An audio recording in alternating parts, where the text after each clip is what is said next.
Maligayang pagbabalik sa aming channel.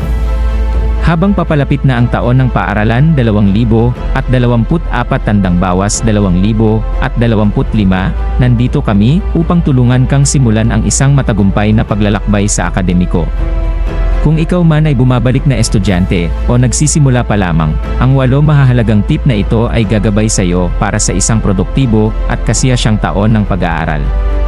Huwag kalimutang mag-like, mag-comment, at mag-subscribe para sa higit pang mahalagang tip. Unang tip, magtakda ng malinaw na mga layunin. Simulan ang taon ng paaralan sa pamamagitan ng pagtatakda ng malinaw at kayang makamit na mga layunin.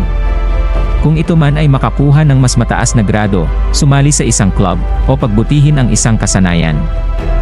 Ang pagkakaroon ng mga tiyak na layunin ay magbibigay ng motibasyon at focus sa iyo. Ikalawang tip, ayusin ang iyong lugar ng pag-aaral. Gumawa ng nakalaang lugar ng pag-aaral na malayo sa mga sagabal.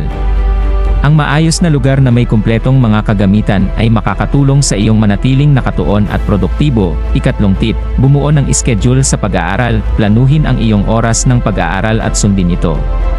Ang pagkakaroon ng pare-parehong schedule ng pag-aaral ay nakakatulong sa mas mahusay na pamamahala ng oras, at tinitiyak na mabibigyan mo ng sapat na oras ang lahat ng iyong asignatura. Ika-4 na tip, pangalagaan ang iyong kalusugan. Tiyakin na kumain ng masustansya, magkaroon ng sapat na tulog, at regular na mag-ehersisyo.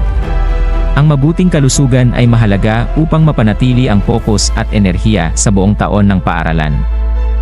Ika-5 tip, manatiling organisado gamit ang planner. Gumamit ng planner upang subaybayan ang mga asignatura, pagsusulit, at mga ekstrakurikular na aktibidad.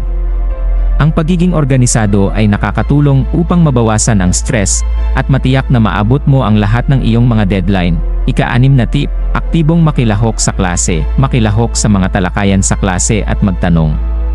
Ang aktibong pakikilahok ay nakakatulong upang mas maintindihan mo ang aralin, at nagpapakita sa mga guro na ikaw ay interesado at nakikibahagi. Ika-7 tip, bumuo ng magandang relasyon. Bumuo ng magandang relasyon sa iyong mga guro at kaklase.